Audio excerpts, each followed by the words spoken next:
Boa noite a todos. É uma grande alegria estar aqui e esse tema, o sentido da vida, foi um tema que eu preparei para um seminário. Então eu precisei reduzir bastante para poder colocar aqui. Enquanto eu me preparava para a conferência, enquanto eu me preparava, aguardando o meu horário, teve uma apresentação musical. E nessa apresentação musical eu ouvi uma música que me fez refletir um pouquinho mais sobre o sentido da vida. E a música ela dizia assim: e se quiser saber para onde eu vou, aonde tem o sol, é para lá que eu vou. Para lá que eu vou. O que é sentido? Um pouquinho sobre o sentido da vida. Porque muitas pessoas costumam confundir caminho com sentido. Caminho é aquilo que nos é apresentado. Nós fazemos um planejamento no plano espiritual, chegamos aqui, no plano material, e nos é apresentado caminhos. Muitos caminhos são nos apresentados. Mas o sentido é o meu movimento. Para que lado eu vou? Como é que eu vou me movimentar dentro desses caminhos que me são apresentados? Onde tem sol? Onde tem sol? Onde nós buscamos Deus? É uma pergunta. Onde é que eu busco Deus? Dentro do meu coração. Dentro de nós, dentro do meu coração. Isso mesmo. Esse Deus interior que está dentro de nós. É lá que nós vamos buscar esse sol. E é lá que nós vamos começar a nos movimentar, ou seja, lá dentro é que nós vamos escolhendo onde nós vamos nos movimentar, qual é o sentido que eu realmente preciso dar à minha vida. Mas para que isso aconteça, tem uma frase muito interessante de Carlos Torres Pastorino, ditado, então, como espírito.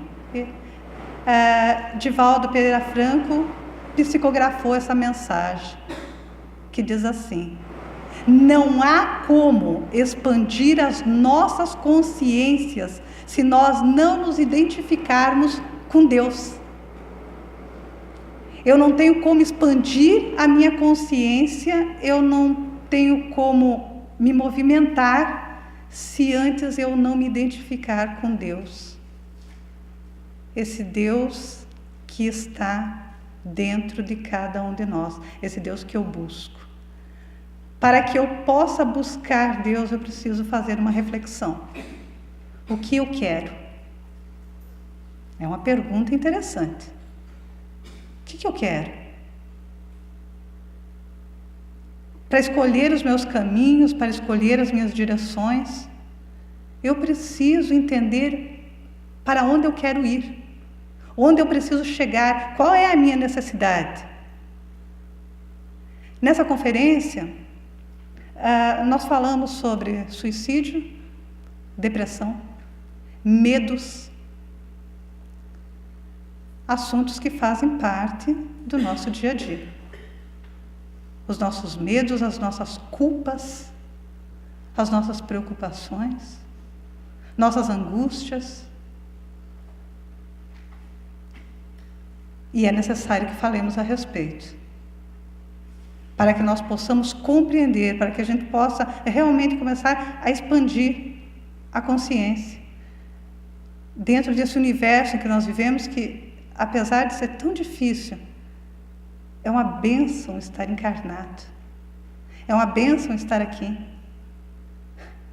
É uma bênção, mais essa oportunidade de mais uma existência.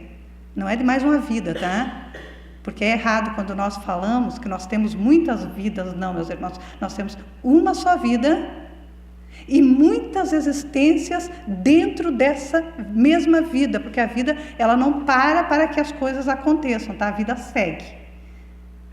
É como um rio, né? É como um rio, ela segue, ela não para, ela não estaciona para que a gente possa ficar fazendo os nossos planejamentos. Então, o que acontece dentro dessa vida? Nós temos muitas existências. Então, eu vou nascendo, eu vou aprendendo com as minhas experiências, com as minhas dores, com os meus sofrimentos, e eu tenho a oportunidade de aperfeiçoamento. Eu tenho essa oportunidade. Agora, como é que eu trabalho isso dentro de mim? Se eu não consigo me identificar com Deus, e aí os meus planejamentos, eles se tornam tão limitados, que fica difícil eu ampliar isso. Sem uma identificação com Deus, nós ficamos muito limitados. A doutrina espírita, ela traz esse arsenal de informações. Ela prestou um grande favor para a humanidade quando nos trouxe essa verdade, essa revelação de que o espírito é imortal. Nós não morremos, o espírito não morre, que morre é o corpo físico. Com essa revelação, nós começamos a ampliar os horizontes das nossas mentes, porque nós começamos a visualizar mais adiante, além. Nada se perde, tudo se ganha. Quanto mais amor eu dou, mais eu recebo. Se não nessa existência, na próxima. Tem outras oportunidades. Se hoje eu não sou tudo aquilo que eu gostaria de ser, eu ainda não sou, mas eu posso ser. Vejam bem, isso vai me dando um leque de possibilidades. Isso vai realmente me conduzindo, fazendo com que eu me movimente dentro da vida e que eu encontre um sentido real. Não apenas para essa existência, mas para todas as minhas oportunidades de retornar ao corpo físico. Muito bem, meus irmãos. Década de 80. Uma entrevista com sobreviventes do suicídio. Pessoas que tentaram suicidar-se e, felizmente, não conseguiram. Os sobreviventes. O jornal O Globo fez uma entrevista no Rio de Janeiro com aqueles que se jogaram da ponte Rio-Niterói. Então, quem estava do lado Niterói foi entrevistado do lado Niterói. Quem estava do lado Rio foi entrevistado do lado Rio. Fizeram a mesma pergunta, foi feita a mesma pergunta para todos eles, tanto do lado de um lado quanto do outro. E prestem atenção na pergunta. A pergunta foi a seguinte: quando você se lançou lá do alto e não tinha mais como voltar, e ainda lhe restavam alguns segundos antes de você se esborrachar lá embaixo, o que foi que você pensou? Todos responderam: eu me arrependi. Vejam bem, meus irmãos, ninguém quer morrer, certo? Ninguém quer morrer. O que as pessoas querem, na verdade, é fugir da realidade.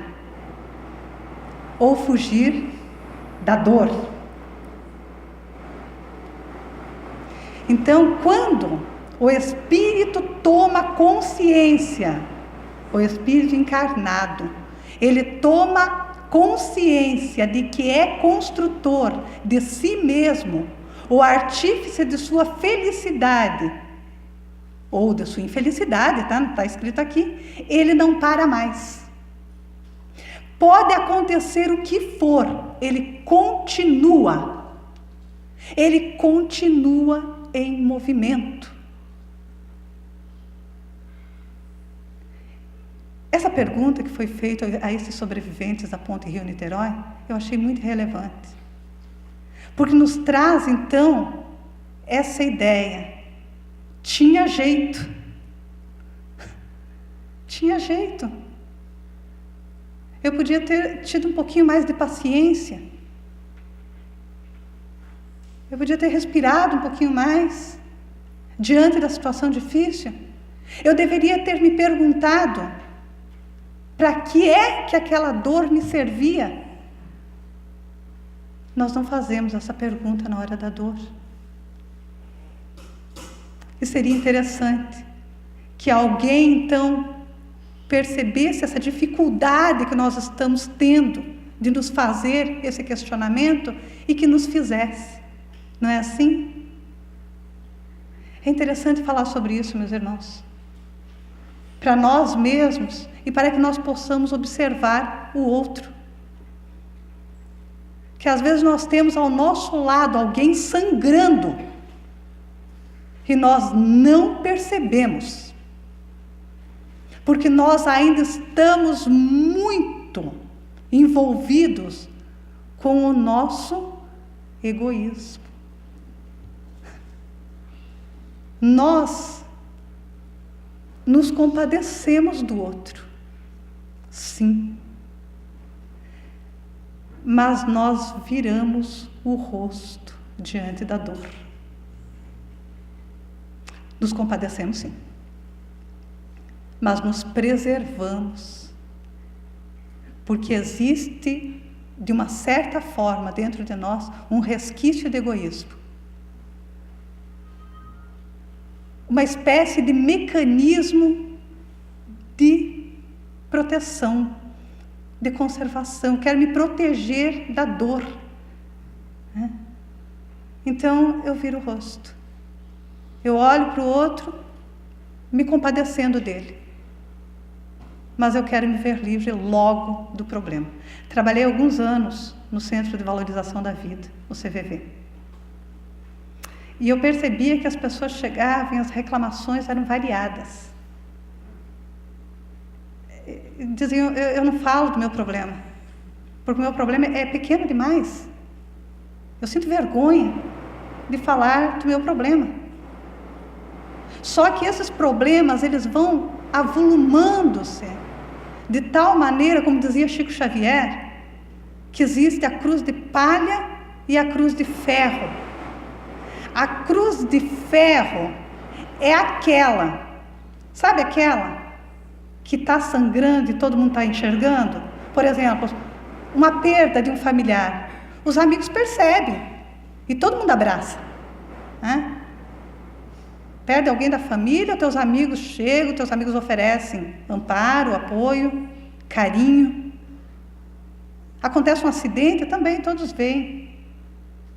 Você está doente, tem um diagnóstico grave, as pessoas aproximam-se de você.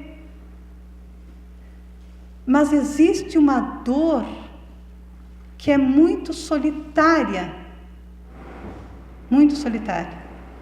que é a tal cruz de palha que Chico se referia. Aqueles pequenos probleminhas que acontecem no nosso dia a dia e que nós vamos acumulando, porque nós sentimos vergonha de falar para o outro. Nossa, com tanta gente aí passando necessidade, tantas pessoas com problemas sérios, aí eu vou lá falar de um problema de relacionamento afetivo? Que importância tem isso para o outro? E às vezes a gente está certo, Muitas vezes nós vamos comentar com o nosso amigo o final de um relacionamento e esse amigo nos diz: que nada, você arranja outro. Você arranja outra. Minimiza a nossa dor. Nós não podemos medir a dor do outro. Não tem como medir a dor do outro. Muitas vezes nós não temos nem como medir a nossa própria dor. Já teve momentos assim, em que acredito que muitos de nós aqui nessa sala, que a gente não sabe explicar a dor. Está doendo tanto, mas eu não sei explicar. E também não sei qual é a saída, eu não sei como eu me movimento, qual é o sentido que eu dou daqui para frente. E para o outro parece algo tão pequeno, tão insignificante. Mas para mim aquilo é gigantesco. E aí nós devemos lembrar daquilo que Jesus dizia. Fazer pelo outro aquilo que eu gostaria que o outro me fizesse. Olhar para o outro com extremo amor, compreendendo que a dor dele, sim, é dele. É dele. Mas que nós, com carinho, com atenção, com respeito, principalmente respeito, tá? Porque se tem uma coisa que fere, é essa falta de respeito. Quando eu falo do CVV, eu lembro-me que alguns jovens me diziam: Rose, eu não tenho com quem falar. Eu não consigo falar sobre os meus problemas, sobre as minhas dores. Eu sinto vergonha porque as pessoas banalizam. Acho muito engraçado. Acho muito engraçado quando chego e digo: olha, sou homoafetivo. As pessoas riem.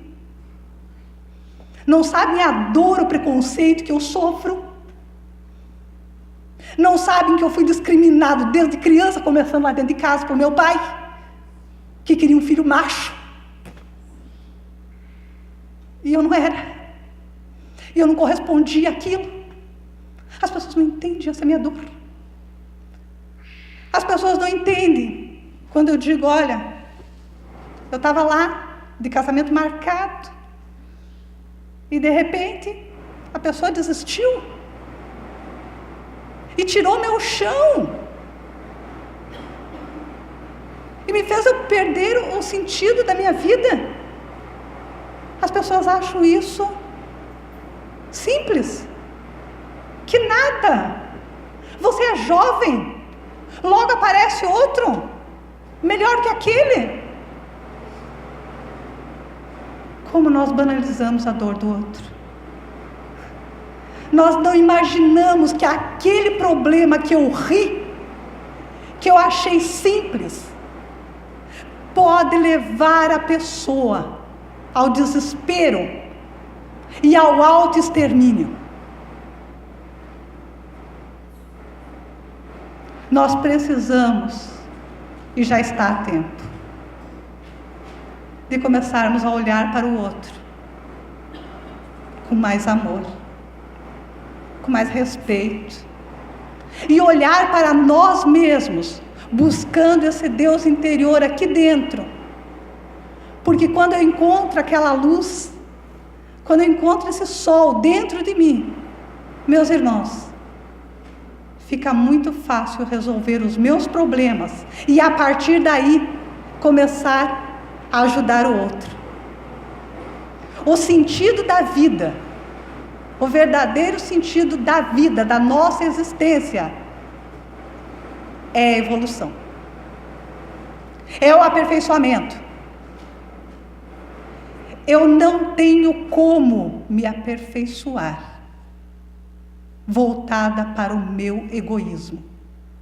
Eu não tenho como me aperfeiçoar virando o rosto. Virando o rosto para a minha dor, principalmente. Porque se eu não estou bem, eu não tenho como socorrer meu irmão. Ninguém doa o que não tem. Quando eu viro o rosto para os meus pequenos problemas, eu não resolvo aquilo que está me incomodando. Isso se avoluma. Eu me torno mais egoísta ainda porque eu acredito que a minha dor é a maior dor do mundo e que ela não vai passar, tá? Porque o problema de uma pessoa que está sofrendo, o maior problema é esse, tá? Ele não acredita que a sua dor vai passar. E aí ele se torna cada vez mais egoísta. E o egoísmo, meus irmãos, se nós abrirmos o Evangelho do Cristo, capítulo 11, item 11, é muito claro. Emmanuel vai dizer assim, que o egoísmo, esta chaga da humanidade, tem que desaparecer da terra. Porque o egoísmo retarda o progresso moral. E ao Espiritismo, e aí essa é para nós, tá? Está reservada, então, a função de elevar essa hierarquia, né? Essa moral na hierarquia dos mundos. O egoísmo é, pois, o alvo para qual todos os verdadeiros crentes, os cristãos, devem apontar suas armas, dirigir suas forças, sua coragem. E aí Emmanuel acentua. Digo coragem, pois que dela muito mais necessita cada um para vencer-se a si mesmo do que para vencer os outros. Olha, vejam bem. Vencer a si mesmo, porque o nosso maior inimigo está dentro de nós. Está em nosso pensamento, aquele pensamento que nós começamos a construir e que ele se transforma em palavras, em atitudes, ações, e que vai destruindo a nós mesmos e os outros. Que cada um, portanto, empregue todas as suas forças para combatê-lo em si. Certo de que esse monstro devorador de todas as inteligências, esse filho do orgulho, é o causador de todas as misérias do mundo terreno. É a negação da caridade e, por conseguinte, é o maior obstáculo para a felicidade dos homens. Conseguimos entender? Onde está o obstáculo para a nossa felicidade? Não é o outro. Não adianta culpar o outro. Não adianta culpar os espíritos. Nossa, eu estou sendo obsidiado. Quem abriu a porta fui eu. Nós não temos inimigos. O maior inimigo está aqui dentro de nós. Se eu abro a porta, se eu escancaro e permito que a dor se avolume, que o ódio, que o egoísmo, que o orgulho, que aquela minha língua que não consegue ficar dentro da minha boca, né? Eu permito isso. Eu estou alimentando aquele cão feroz que eu trago comigo já de muitas e muitas existências. E aí eu culpo o meu marido. Não me dá atenção, não me dá flores no dia dos namorados. Eu culpo meu filho, que não me obedece. Culpo a nora, que roubou meu filho. Culpo o vizinho. Culpo a parentela. Os meus pais, que fizeram tão pouco por mim. O meu patrão, que me explora. E eu não paro para me perguntar o que é que eu estou fazendo para modificar isso. Qual é o verdadeiro sentido que eu estou dando para a minha vida? Para que lado eu estou me movimentando? O que é que eu estou fazendo com os meus pensamentos?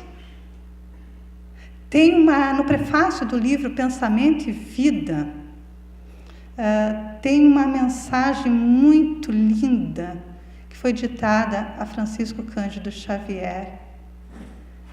Maravilhosa essa mensagem, que diz assim: o pensamento cria a vida que procuramos. Através dos reflexos de nós mesmos, até que nos identifiquemos um dia, através do curso dos milênios, com Deus, nosso Pai. Quando nós começarmos a nos identificar com Deus, nós seremos pessoas melhores. Quando nós começarmos a abrir o Evangelho e não virar o rosto para a verdade, essa verdade que está aqui dentro. Vocês já perceberam, meus irmãos, como na hora da prece, muitas vezes nós nos distraímos? Vamos fazer a nossa prece e nós nos distraímos com muita facilidade. Somos arrastados para outros pensamentos. Pai nosso que estás no céu, ai meu Deus, amanhã eu tenho um monte de coisa para fazer. Santificado seja o teu nome, meu Deus, mas a vizinha, né? Então, meus irmãos, nós somos arrastados o tempo todo para essa distração. Porque nós não queremos o confronto. Nós não queremos enfrentar a nossa realidade. Porque quando nós paramos e interrogamos a nossa consciência, com frieza, tá? Não passando a mão no problema e deixando para lá. Não, eu vou encarar isso. Estou com um problema nesse sentido. Estou sendo egoísta, sim. Quando eu começo a ter esse tipo de pensamento, eu começo a modificar a minha vida e tudo à minha volta fica melhor. Eu vou dar um exemplo para vocês de como o nosso pensamento, ele influencia nessa nossa caminhada, nessa nossa escolha, nesse nosso sentido de vida. Tem uma história, até meu amigo estava contando na semana passada, que nós estávamos preparando lá um tema, ainda do mês de maio, falando sobre mãe. E aí ele conta uma historinha de uma mãe que tinha um único filho. E ela muito ciumenta com aquele filho, muito protetora. Aquela mãe que o menino já estava lá com quase 30 anos de idade, e ela continuava tratando ele como se ele fosse um bebezinho de colo. E ele chega para ela e diz: mãe, eu arranjei uma namorada. E ela na hora já estremece. Fala: olha, vou trazer ela aqui para te apresentar. Mas eu vou fazer assim: vem ela e mais 2 amigas dela. E eu quero que a senhora descubra qual das 3 é a minha namorada. Aí chegou no dia, vai ele lá com a namorada e com as 2 amigas. As 2 sentam-se na sala para conversar, ficam conversando com a sua mãe, e ele vai para a cozinha preparar o café. Em um determinado momento ele a chama: e aí, mãe, conseguiu descobrir quem é a minha namorada? E ela disse sim. Categoricamente respondeu: sim, é a do meio. Ele: mãe, como é que a senhora sabe que a minha namorada é a do meio? E ela respondeu: porque eu não gostei dela.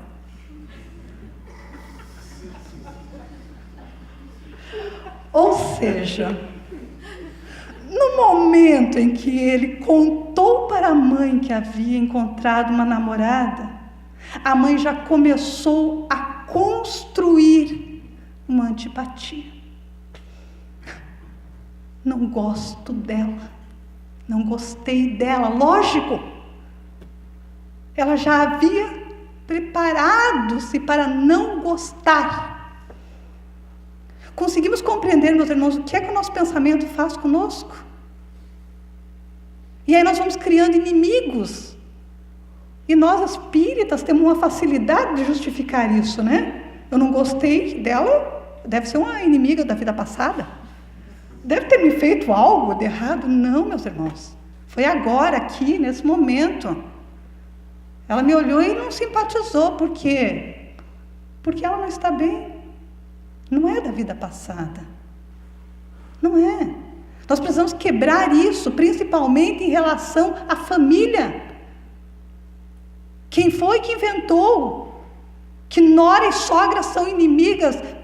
Meus irmãos, a sogra está ganhando uma outra filha. Certamente. Eu estou lá com meu menino de 30 anos, minha nora, por favor, leva a criatura. 30 anos, muito tempo já dentro de casa. Vão ser felizes. Vão construir a vida de vocês. E a nora com a sogra. Sogra não é rival. Sogra não vai tirar nada de você. Aliás, ninguém tira nada de nós, tá? O que nós conquistamos é nosso.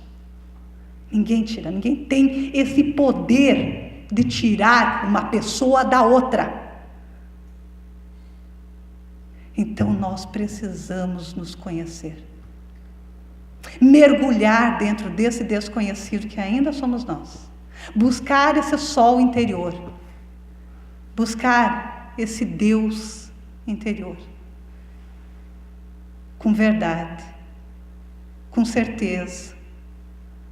Buscar esse Deus interior querendo me modificar, querendo me tornar uma pessoa melhor, querendo me tornar uma boa amiga, uma boa colega de trabalho, uma boa filha, uma boa mãe, uma boa nora, uma boa sogra, querendo. Meus irmãos, isso está dentro de nós. Se eu não quiser, ninguém vai conseguir modificar isso. Ninguém. Eu estava aqui conversando com a nossa colega a respeito da questão suicídio, a respeito da questão depressão. Existem diferenças entre o estado depressivo e a depressão. Estado depressivo é uma tristeza. Todos nós passamos por momentos difíceis e ficamos tristes. É natural. É natural que a gente sinta tristeza, que a gente chore, que a gente passe por um luto. Ah, mas vocês são espíritos, vocês não passam por isso. Passamos sim. Vocês não conhecem a espírita mais chorona que eu. Choro sim, choramos sim, porque nós precisamos vivenciar, passar por aquela dor, para depois seguir em frente, de cabeça erguida, com dignidade. Nós precisamos nos respeitar, respeitar aquele momento. Hoje eu preciso chorar. E isso não significa que eu esteja em depressão. Depressão é outro estágio. Uma pessoa com depressão, ela não consegue sair da cama. Ela não tem vontade de fazer absolutamente nada. Então nós precisamos sair do comodismo e achar sentido para a nossa vida. Um verdadeiro sentido. Algo que nos sustente nessa caminhada. Sentido da vida é ter um objetivo. Traçar planos maiores. Não ter limites em buscar. Em buscar felicidade. E essa felicidade que nós tanto buscamos, ela só se constrói, meus irmãos, com trabalho. Buscai e achareis. Ajuda-te a ti mesmo e o céu te ajudará. Esse é o princípio da lei do trabalho. Vamos trabalhar.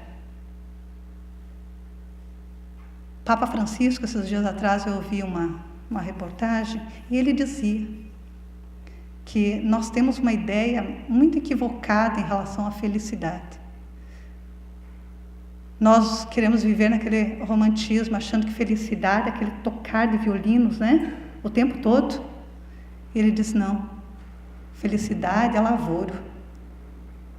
Felicidade é trabalho. Você é feliz quando você regaça as mangas e você cai na enfermaria do mundo para ouvir o gemido do outro. É? Porque aí a minha dor começa a diminuir. Eu começo a me sentir útil. Eu começo a compreender o que é que eu estou fazendo aqui. Por que eu nasci? Para onde eu vou? Ou para onde eu quero ir? Batei e a porta se abrirá. essa porta ela só vai se abrir se eu quiser. Nós temos, meus irmãos, uma capacidade muito grande de transformar. Nós podemos transformar tudo. Mas nós só vamos conseguir transformar quando nós formos pessoas gratas por aquilo que nós já temos. Porque de nada adianta eu vir ao centro espírita, colocar o meu nome lá no livro de preces, tomar o passe. Se eu for para minha casa, se eu retornar para minha casa e continuar agindo da mesma maneira que eu sempre agi, as coisas não vão se modificar. Então eu preciso querer que as coisas se transformem. Eu preciso ser grato por aquilo que eu tenho. Porque se eu não sou grato por aquilo que eu tenho hoje, eu posso receber tudo aquilo que eu estou buscando. Eu continuo buscando. Eu não vou ser feliz. Eu vou continuar reclamando. Eu vou continuar insatisfeito. Então, que sejamos gratos para descobrir o que nós realmente queremos e para que lado nós precisamos, vejam bem, que lado nós precisamos nos movimentar daqui para frente, fazendo um teste, que a proposta dessa fala nossa aqui hoje é essa. O tempo é curto, não vai dar para passar todas as imagens, já está no limite, já vou acabar. Mas assim, meus irmãos, a proposta é acordar, não segunda-feira, amanhã já, tá? E tentar olhar a vida com uma outra ótica. Agradecer pelo sol ou pelas nuvens. Agradecer pelo domingo ou pela segunda. Agradecer por tudo que nós temos, a nossa visão, audição. Ser gratos da seguinte maneira: o que é que eu posso fazer com isso que eu tenho? Em que eu posso ser útil? Eu consigo ouvir? Será que os meus ouvidos estão sendo úteis? Eu estou ouvindo o meu irmão que sofre? Eu consigo falar? Será que a minha fala está sendo construtiva? Será que eu consigo elogiar um amigo? Transmitir uma palavra de esperança? Um bom sentimento? Os meus olhos, eu consigo enxergar. Será que eu estou olhando para o outro com amor, com respeito? Ou será que eu estou olhando para cuidar da vida do outro? Da questão moral do outro? Quando, na verdade, meus irmãos, a única questão moral que importa é a minha mesma. A única que eu preciso prestar contas é da minha. Então, que nós saibamos exercitar isso. Acordar, despertar. Poxa, que gratidão. Eu tenho mais um dia. Eu não sei quanto tempo eu tenho por aqui. Não está lá no meu cartão, né? A data de validade. Então, que eu saiba aproveitar isso. Cada minuto, cada segundo, para o bem. Nessa construção interior do bem, nesse sol interior, aonde tem o sol. É para lá que nós vamos. O mais importante é perceber que nenhum sofrimento dura para sempre. Por mais assustadora que seja a tempestade, ela sempre passa. Se hoje te parece desagradável e angustiante, espere e confia. A melhor saída é a vida. Nossa melhor escolha, meus irmãos, é viver. E viver plenamente. Com gratidão e com amor. Vou finalizar, tá? Dizendo assim: agradecemos, Senhor, pela glória de viver e pela honra de amar. Muito obrigada, Senhor, pelo que me destes e por tudo que me dás.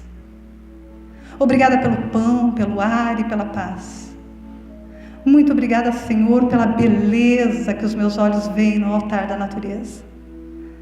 Olhos que fitam os céus, a terra e o mar, que acompanham a ave fagueira que corre ligeira pelo céu de anil e se detém na terra verde, salpicada de flores em tonalidades mil. Muito obrigada, Senhor, porque eu posso ver o meu amor. E diante de minha visão, pelos cegos formulam oração. Sei que depois desta lida na outra vida, eles também enxergarão. Muito obrigada, Senhor, pelos meus ouvidos que me foram dados por Ti. Ouvidos que ouvem o tamborilar da chuva no telheiro, a melodia do vento nos ramos do salgueiro, as lágrimas que rolam dos olhos do mundo inteiro. Diante da minha capacidade de ouvir, pelos surdos eu te quero pedir. Sei que depois desta dor, no Teu reino de amor, eles também ouvirão. Muito obrigada, Senhor, pela minha voz, mas também pela voz que canta, que ensina, que alfabetiza, que canta uma canção e o Teu nome profere, com sentido e emoção. Diante de minha melodia, eu quero Te rogar pelos que sofrem de afasia, pelos que não cantam à noite, pelos que não falam de dia. Sei que depois desta dor, no Teu reino de amor, eles também cantarão. Muito obrigada, Senhor, pelas minhas mãos, mas também pelas mãos que aram, que semeiam, que agasalham, mãos de amor, mãos de caridade, mãos de solidariedade, mãos que apertam as mãos de poesia, de cirurgia, de sintonia, mãos de psicografias, mãos que acalentam a velhice, a dor e o desamor, mãos que acolhem ao seio do corpo um filho alheio, sem receio. E pelos meus pés que me levam a andar sem reclamar. Muito obrigada, Senhor, porque eu posso bailar. Eu olho para a terra e vejo amputados, marcados, desesperados, paralisados. Eu posso andar e eu oro por eles, pois eu sei que depois desta expiação, na outra reencarnação, eles também bailarão. Muito obrigada, Senhor, pelo meu lar. Meus irmãos, é tão maravilhoso ter um lar. E não importa se este lar é uma mansão, bangalô, seja lá o que for. O importante é que dentro dele exista amor. O amor de pai, o amor de mãe, o amor de esposo, de esposa, de filhos, de irmãos, de alguém que lhes estenda a mão. Mesmo que seja o amor de um cão, pois é tão triste viver na solidão. Mas se eu não tiver ninguém para amar, um teto para me acolher, uma cama para me deitar, mesmo assim eu não reclamarei e nem blasfemarei, simplesmente eu direi: obrigada, Senhor, porque eu nasci. Obrigada, Senhor, por quê? Porque eu creio em Ti, pelo Teu amor, pelo Teu imenso amor. Muito obrigada, Senhor. E muito obrigada a todos pela paciência, por esse carinho dos olhares. Que Jesus nos abençoe e que assim seja.